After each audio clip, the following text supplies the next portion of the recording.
So, Paul, you're not the man.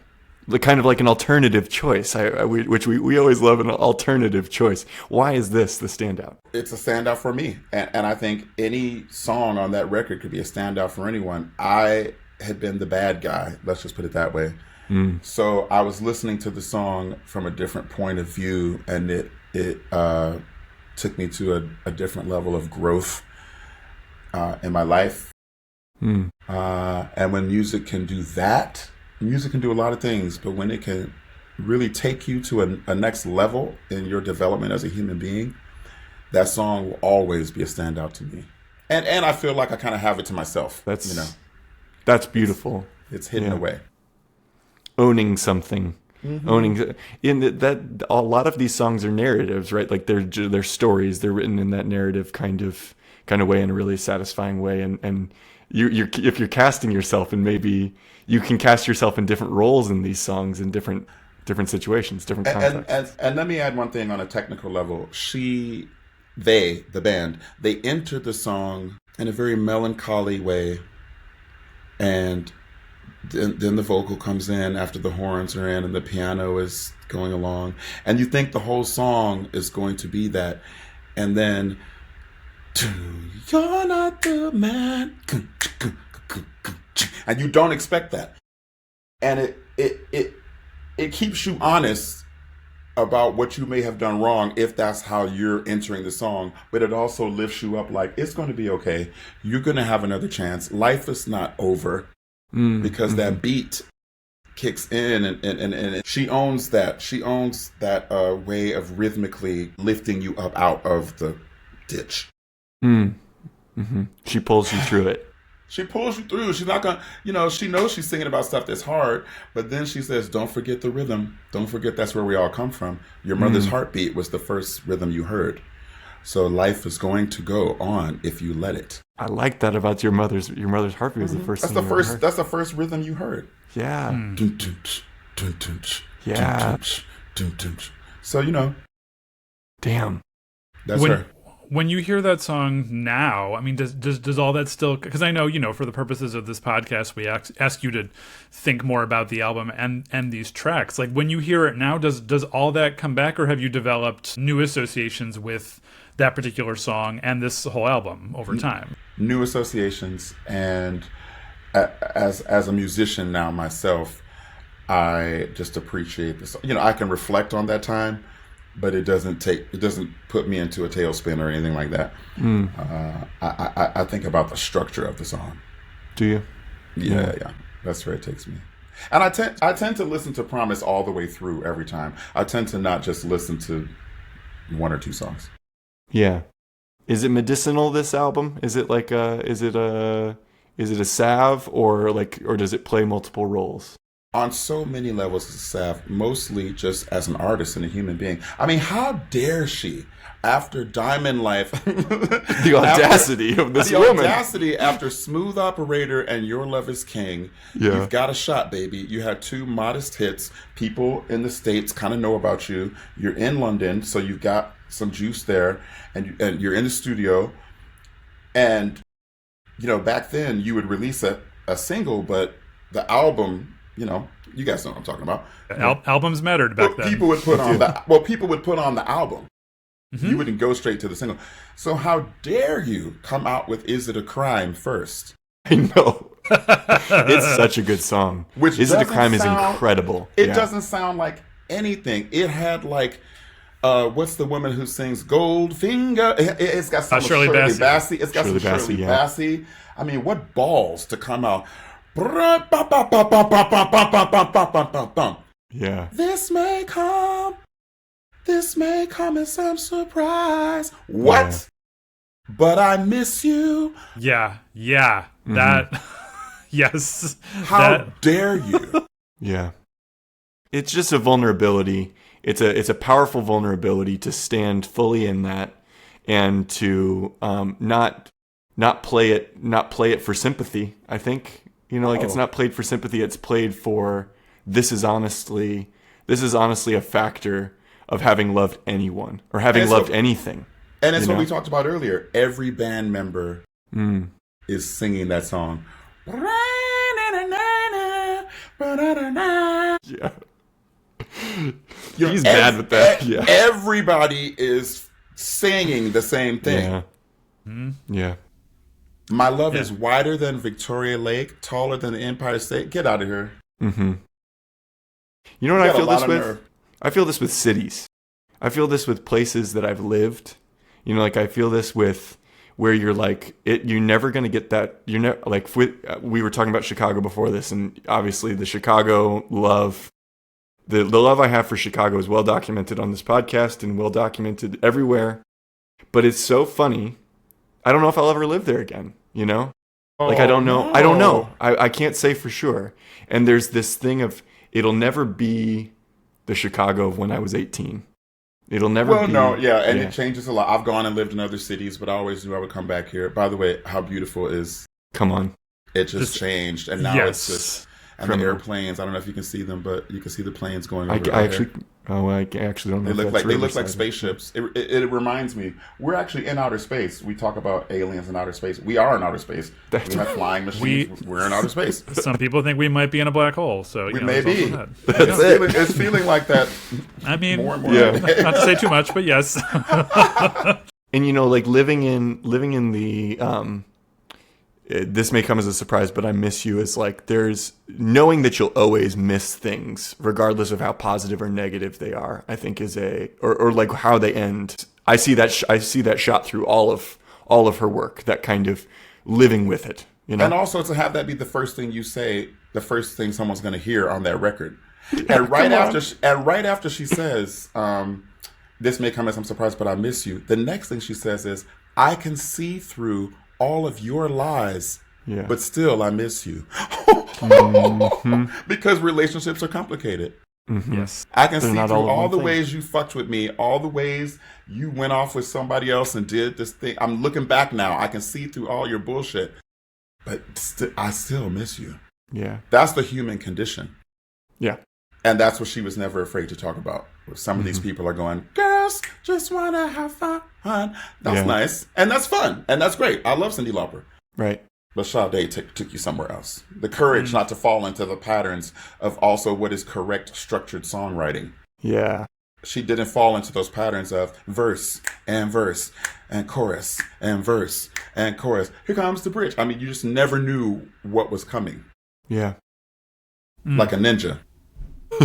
There's for me, the sort of like my standout track listening this time was War of the Hearts, which like you talk about like not adhering to like a specific structure, right? I mean, also, I mean, I sometime, you know, with all the time I have, I want to put together an episode where we talk about like I often feel like there are certain chord progressions or keys that like just do something to you and you're like, oh god, I don't know what happened. And that song, it just keeps going back and forth between two chords that are just like they just do something to me, and it just creates this sort of like sultry effect through the whole thing. And then her voice cuts through with like I'm loaded, don't know where to point this thing, and you're just like, wait, what's happening now? It's I could aim but I could not fire. Like come on. Come on. She's not going super deep where you don't get it. But it could also mean 8 different things, and you do get all of those things. Which I could aim. Yeah. I was mad as hell at you, but I just couldn't do it. Mm-hmm. And how about this? Okay, she goes, it's a war of the heart. And the next time, it's a war of the heart. Same lyric, but she does a little something different because she's like, why not? Yeah. Yep. Keeping your toes. This also comes in. This comes in on Never As Good As the First Time too. Exactly. Yeah. This is which is the dance groove. Come on. Yes. How crazy to stitch those two things together to something so danceable. To say this is like this is you having to accept that when you get to know somebody, something, it's just never going to. Getting to know something so well will fundamentally change them over time. And it's got a triple meaning probably, or quadruple, quintuple. But another meaning I take from it is very upfront. The first time you have sex, it's never going to be as good as that. Right. Because of the unknowing, and because of the a new body in front of you and what's happening. And the next time it's going to be like, I still might love it and it's great, but she's being real straight up with people. Yeah, it's true. That's another reason why some people try to cast her off into Elevator's Music Zone or Music Zone. You ain't listening to what she's really throwing down. Well, that's also the thing with like music criticism, is that especially during this era, like critics were rewarding things that were more complex. And when I say complex, I mean like musically they're doing like a lot of different things, and also like sort of lyrics that require a lot more interpretation, which is not to say that Sade's lyrics don't require interpretation. It's just that there's something like simple and direct about them that makes the interpretation more accessible to more people. And if we're talking the 80s and the 90s, that's the era of music critics going, oh, a lot of people like this, oh, then we don't like it. And so, you know, she dared to speak to a large group of people about things that we all feel but maybe aren't as comfortable addressing or talking about as she is. Correct, my girl. This might be that difference, the distance between general and universal that we've talked about before, right? Like this is somebody who's writing pop music that is genuinely universal because it is accessible in terms of its language, but its emotional depth is challenging enough where it pulls you in that way. Well, you know, I'm also a playwright, and my play, Immediate Family, just had a nice run in at the Booth Playhouse in Charlotte, North Carolina. And people would come up to me. It's about this black family talking about black things and blah blah blah blah, and people just loved it. And they would say to me, "You write so specifically about something that a lot of people won't understand. There's even a card game that's very specific to the black community that they play within the show." And I would say, and they would say, I didn't even understand what that game was, but my family has a game like that where everybody fights, or we have something like that. And I said, well, that's the only way to reach everyone. If you try to write to please everyone, you never will. So I think the trick of Sade, the band, was to be so personal that everybody would take it personal. Yeah. And that's how you become universal. You guys are in other genres besides music. You're probably theater, film, TV. Theater, films, the rest. Yeah. So you know, the more specific you make it, it's going to resonate with more people. They won't even have to understand exactly what is that Polish food. I don't know why grandma. I don't know what that is. But I know my grandmama did the same thing with whatever we had. So I get why it means so much that grandma's mad that the granddaughter doesn't want to eat it anymore, or whatever. Yeah, and so I think that was the big trick of Sade. Every story she told was very personal. Let's talk before we get to the kind of crux of this. You know, like kind of the question of perfection. I want to talk about her voice just once more. You know, I feel like she.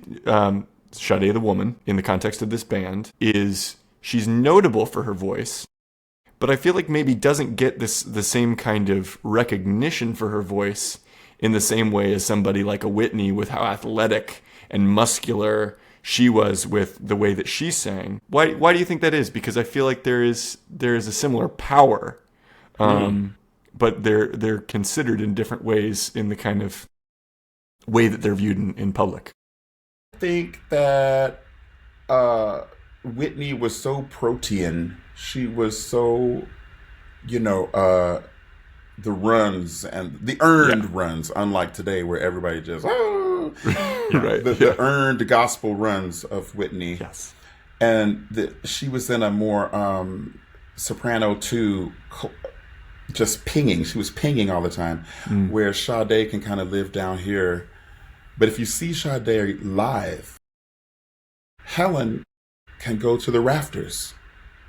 I mean, literally, her voice, the smokiness, she can move right through it and go to a very powerful alto one. So I think you have to see her live. I think in the studio, she's very private, very emotional. I have this vision of her like everybody out. I'm lighting my candle. and I'm going to, Right. even sing like this on the microphone, and Yes. Matador, I can't hide my fear anymore. You're just telling the story. So I think people misconstrue that as, oh, she's so soft and I love her, but she's not, she doesn't have a lot of variation. But she's got the secret power like a Gladys Knight, who has Good that alto take. thing. But when Gladys Knight Yeah. decides to go, Right. watch out. Right. Or Nina, right? Like same with Nina, right? Exactly. Like there's Exactly. yeah. And I just think Sade chooses not to do a lot of those runs and riffs. That's just a choice. It's just a choice. Yeah. It fits, right? It fits in the scope of the music so well. So Her power's in the story and the belief that her personal life and her telling of her personal life is what's going on there. Yeah. there it is. Well, Paul, we asked you to provide us with a list of albums that you thought were perfect, and we did not define the word perfect for you. Okay. So we're curious to know, what standards did you use that helped you arrive at this, as well as a couple of the other selections on your list? What were your standards for perfection? Okay, well, first of all, let me say Say it. We're ready. Where's this going? We're ready. I was okay with the question and reading it, but I'm like, there is no perfection. As like James Baldwin says, there is no such thing as a successful artist. If you think you are successful, you're no longer an artist. The whole point of being an artist is to keep on going, to keep on reaching, never be satisfied. Oh, yeah. So my standards were more aligned with reaching for perfection. Great. Okay. And for me, that all starts with courage. Like, I've talked about it. She had the courage not to sing on Punch Drunk. She had the courage to kick it off with Is It a Crime? The audacity, Gall. The gall to get together with her bandmates and say, do we care about being famous? No. I mean, think about it. If she cared about being famous, she would have put out 8 Sweetest Taboos. Yeah. It's insanely unorthodox, her storytelling and her willingness to share her pain. And so for me, that was my standard of perfection, not going with the flow, but being the flow. As my mother, who's in the other room, would say, when she would see me struggling artistically, she'd say, oh, you're trying so hard to go with the flow. You're trying so hard to please people. You don't let the river take you. You become the river. Yeah. So we don't know the difference between you and the river. That's how you do it. That's real flow. And she's right about that. You become the flow. And I think Sade, come on, I know you guys feel the same way. She is the flow. Yeah. Nobody's going to tell her when to put out a record. She recently, her son is a trans man. Yeah. And she very publicly talked about, I struggle with that. Yeah. Everybody thinks Sade is so chill and easygoing. And she was like, I struggle with that. I wanted my daughter to be my beautiful little daughter. Yeah. And I had a journey to take. And then she put out this single, Young Lion. I don't know if you've heard it. It's beautiful. It's beautiful. Really beautiful. So, that for me, there is no perfection, but it's the submitting to the Buddha Tathagata, submission. Submit to the force that drives you. And that's what she does. That was my goal. That's where I started my judging. Yeah. I love that, though. I don't think it's really a take that has been articulated thus far in this, because that's so much more about intention than it is about the product, right? It's more about, right.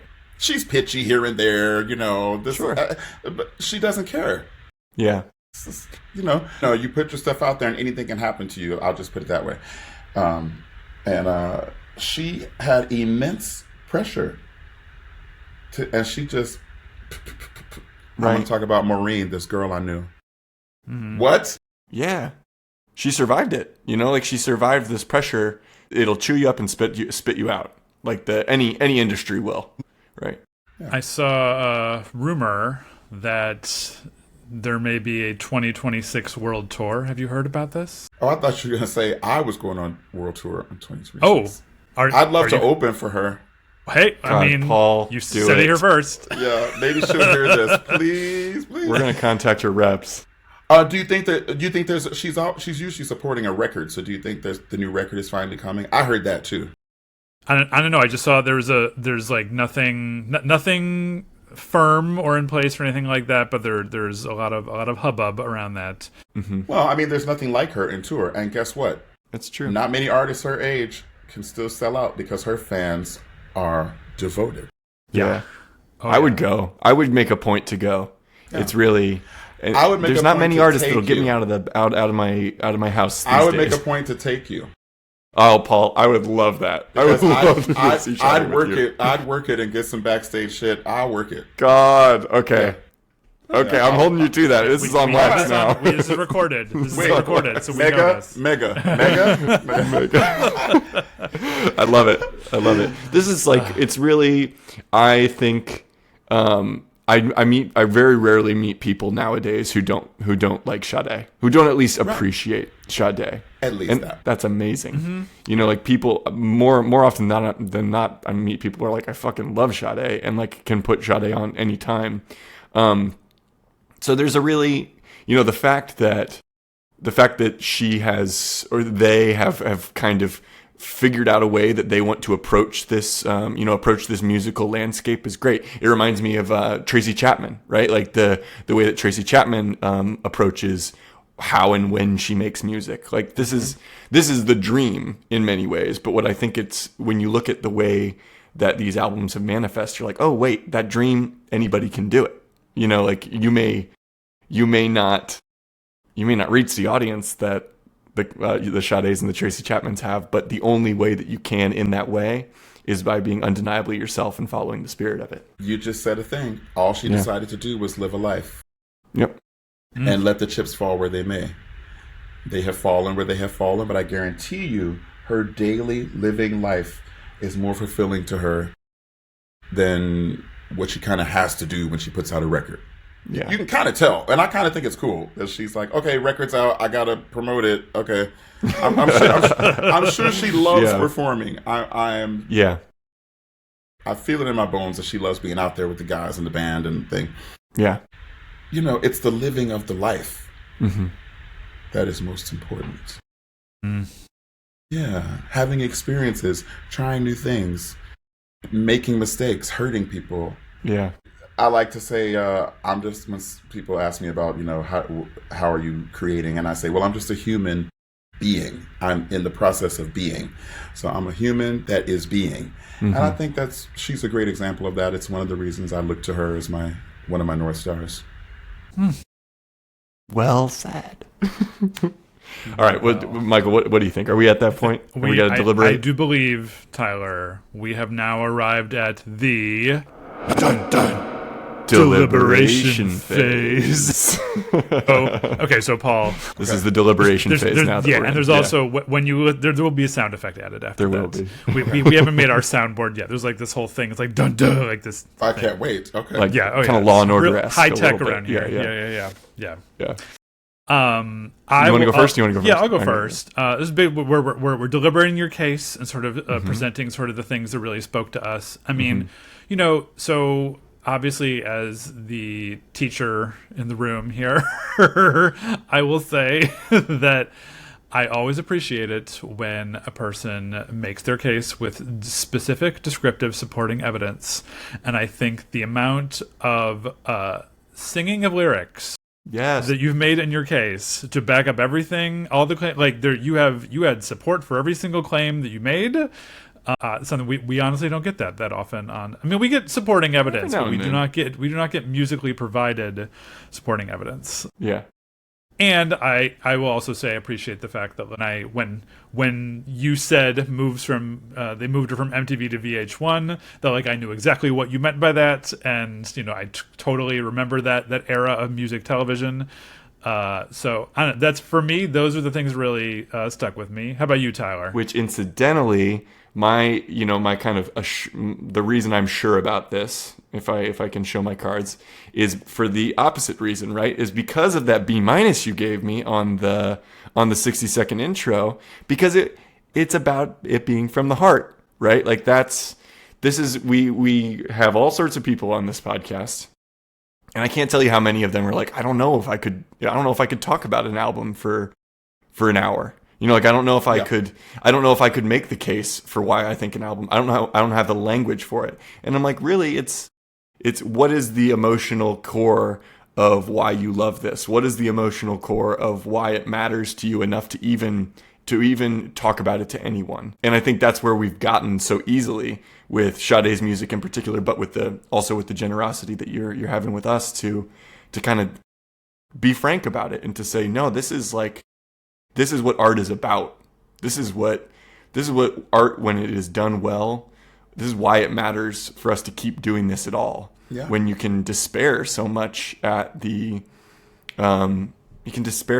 the world feels like at every opportunity, it's going to tell you that it's not worth doing to make something beautiful or to make something emotional or to make something about love. And you've just so clearly stated and painted this picture of why Sade does that and continues to do it. And you can put it to me, Michael, or I can put it to you, or whatever. Put it to you. Yeah, I'll put it to you. To Tyler, we've heard Paul's case. Mm-hmm. He's shared quite a bit of specific lyrics from the album. He has waxed poetic about life and art and how one begets the other and vice versa. So tell us though, Tyler. I mean, I'm all in. Yeah. But Tyler, has he done it? Does Sade's Promise go to 11? Is it a perfect album? It absolutely is. There'll be a sound effect too. There'll be a sound effect. Wait, I have to add one thing. I don't know if this will be on. Yeah, go. Yeah. But one of the reasons I learned Spanish and my love of languages came, and I now speak like 4 to 5 languages, 4 and 1 a little kind of, is when she said, Matador no puedo esconder mi temor. And I was like, what does that mean? And I matched it on the lyrics and I was like, oh, I cannot hide my fear. And yet you're hiding it in a foreign language to the baseline listener who will have to either figure out, oh, that's what she was saying earlier, or who will have to go and search out what that is. So now you give me homework. I loved it. Yes, it opens up a whole new world for you. It opened up a world. Yeah. Of I know what a matador is, but when she's singing it, I have to look up the word matador. Oh, killer. Yeah. Oh. Wow. Yeah. This is a treat. Thank you so much. Our good friend Down Under, Joe Rivers, will be very excited that we have covered this album because he on a previous episode I don't know if it made it to the edit when we put it on about his love for Sade, but he'll be very excited. An Australian? Technically a Brit who lives in Australia. Okay, got it. He's great. Okay. Impeccable taste, that Joe Rivers. Yeah. Great.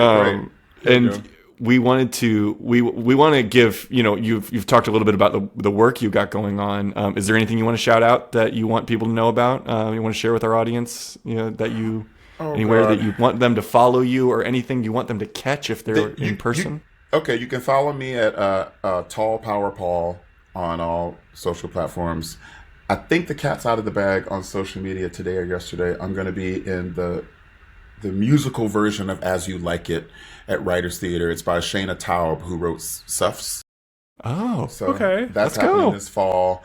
And the offers have been made for a few other things. I just don't think I should say them yet. That's fair. That's fine, yeah. So suffice it to say, stay tuned with Paul. Stay tuned. Yeah. Stay tuned for other things too. You just caught me at this time where I can't say. That's all right. That's okay. That's okay. We'll keep fingers crossed that we're dangling the carrot in front of our audience. Yeah. My new play Fire, the world premiere, is in rehearsal, and that's opening in Philadelphia at Quintessence Theater. Okay, great. I will have to check it out since I am in Philadelphia. Michael. Yeah, it's in Mount Airy. Do you know where Mount Airy is? Oh yeah. I know. Germantown? I've seen a few shows at Quintessence before. So. Okay. Did you see Giovanni's Room? I wasn't back in Philly yet. Oh, okay. So, he just got back. I just got back like 2 weeks ago. Oh, you just got back. Yeah. Okay. Oh, yeah. Well, it's been such a treat. Such a treat to meet you, Paul. And next time I'm in Chicago, I'll definitely drop you a line and we'll Please. have a red stripe. I'll have a red stripe waiting for you. I love it. Everybody, thanks for listening to and watching our podcast. We have so much fun making it and meeting cool people like Paul. What the heck? Michael, this is a fun thing that we do, isn't it? It is. And if you want to learn more about everything we got going on, follow us on the social medias. Do it. It's we you know how conflicted we feel about it. So like if we feel conflicted, we need you to feel conflicted with us. And we just got to be like Sade about it, right? Like, Yeah. we just got to be, Yeah. right? Like, fucking, like, no fear. Let's go. Can I say it? Yeah. What do you want to say? Am I allowed to say it? Say Because I it. love the name of your podcast, of course. Yeah. I'm a big fan of Yeah. Spinal Tap. Yeah. This one goes to 11. These go to 11. These go to 11. My mom's really excited about the sequel. She says What? Yeah. Sequel's It's coming. happening? Yeah, and it looks genuinely good. So They don't Christ- make a misstep. yeah, Christopher Guest does not miss. So Because he won't do it if he's not feeling it. Yeah. he's much like Yeah. Sade in that way. What's the rush in making the sequel until it's time? When it's time, it's time. That's true. Mm-hmm. I just wrote a new song called TikTok, not TIKTOK, but Yeah. TikTok like a clock. Yeah. And one of the lines in the chorus, time is on your side. Yeah. You know, like, there's no rush. Enjoy Right. your life. It's an illusion. Time's an illusion. We're all just here. In a flat circle. In a I'm not going to flat say Ice-T is a circle. big philosopher, but he did once say, he did once say, there is no age. We're all the same age. We're either alive or we're dead. Damn T. Think about it. But think about it. Yeah, If you're alive, you're alive. it's true. And so what is age? What is that? It's just a state of mind is what it is. That's what it In is. all ways. Yeah. So anyway, all right. Hell All right. yeah. We could do this all All night. right. Yeah, we my family's could. in there. I got to go. We like you too much. Okay. All right. We better get out of here. But like Okay. Michael said, follow us on the socials. And I guess the only thing left to say, Michael, is bye. Ooh, my voice cracked a little bit on that one. Well, that's okay. It's we'll leave beautiful. it in. God We'll love leave it you. in.